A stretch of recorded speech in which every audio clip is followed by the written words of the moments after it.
Hi, I'm LaVeda Jones, and I am the founder and owner of Praying Single Mothers.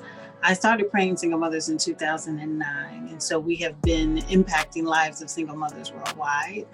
I'm also the owner and founder of nPhinity, and nPhinity is a digital marketing agency in Lake County area, but we also reach people outside of the community in other states, and so we provide digital marketing and branding services. And I'm also a full-time employee. And so I'm a senior administrative analyst. So I am a busy bee, but I enjoy everything that I do. So I had a few different events in my life that I had to overcome, but one that stands out the most is overcoming sexual abuse. So I am a survivor. And I actually experienced sexual abuse from the age of 5 through about 17 years old from someone very close and very dear to me and to my family.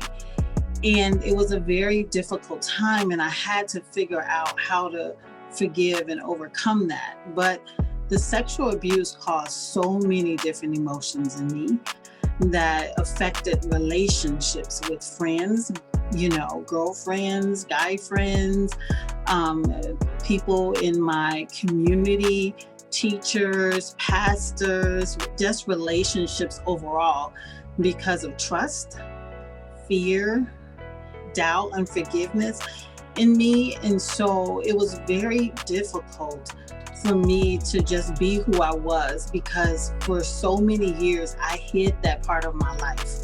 I tried to pretend like it wasn't there. I tried to be someone else. I dreamt of being someone else, or tried to figure out how I can hide this from people who were close to me, who knew something was going on, or that I was hurting, or that I wasn't being my true self. And so I just continue to coast and play along and be whomever I wanted to be in whatever relationship and whatever situation. But the problem with that is that they were not successful. They were not authentic relationships, because I wasn't the true me. Nobody knew what was going on inside of me. And so I had to fight through that, and I had to try to overcome that. I had to forgive the person. And then, I had to focus on, what about me? The hurt, the pain, the disappointment, the rejection. And so any type of rejection or fear from others, it just damaged and tried to navigate my life and my emotions. And I needed to figure out how to be who God said I was. But I didn't know that person. I didn't know how to be her, because I was so damaged. I thought I was this, critical, messed up individual who was just damaged emotionally. And I didn't know how to just be me.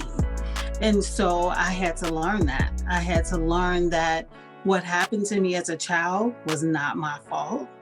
What happened to me as a teenager was not my fault.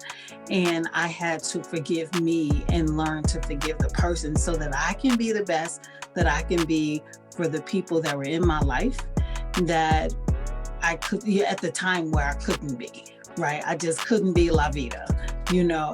I can be everybody else, a Mary, a Lisa, a Jenny, or whatever. I can be all of that, but I didn't know how to be me. And so I had to just figure that out, because it was a very traumatizing event that happened in my life. So one of the things I would like to share to encourage you, as you may be going through sexual abuse or going through something very traumatizing or something that is holding you back, is learning who you are through the love of Christ.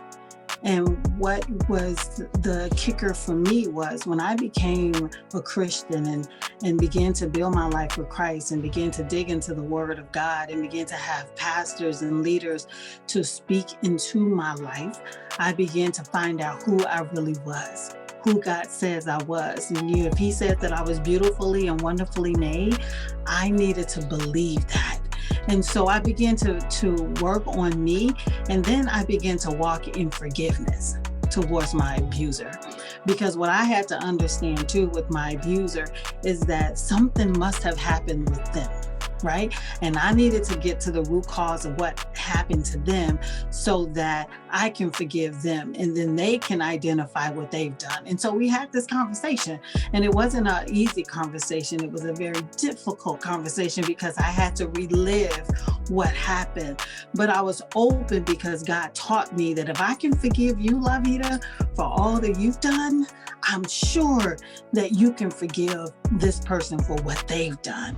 And so I thought about all the events in my life, of all the pain and the hurt and the things that I have probably caused others. And I had to go to God and say, forgive me for this. That, I had to then have some change in my heart and in myself in order to forgive my abuser. So after the talk with the abuser, I was able to forgive him for what he has done. Today, I love him. And I know some people are like, really? But yes, really, I do. I love him and I forgive him. And so I want to encourage you that if you are in that space right now of dealing with something that you feel like you can't forgive, you can. Because if you can count everything that you've done and all the time you come to Christ and crying and ask him to forgive you, and he's forgiven you, and he says that he's washed you and he threw him into the sea of forgetfulness, then you can do the same thing. You can do the same thing for the person who's broken you, for the person who's rejected you, from the person who turned away from you, from the person who's abused you, who's left you, who's abandoned you. You can do the same thing. So I want to encourage you today to forgive, because forgiveness is life. And now I'm LaVeda. Now I can be the authentic person God created me to be. I don't have to hide in the shadows anymore. I don't have to be in fear or worry anymore if someone's going to like me or not like me because of my past, because guess what? I don't care. I don't care what people think. I care what God thinks of me and what he wants me to become.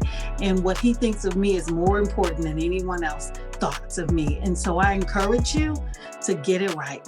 Get the relationship right. Forgive and to let go.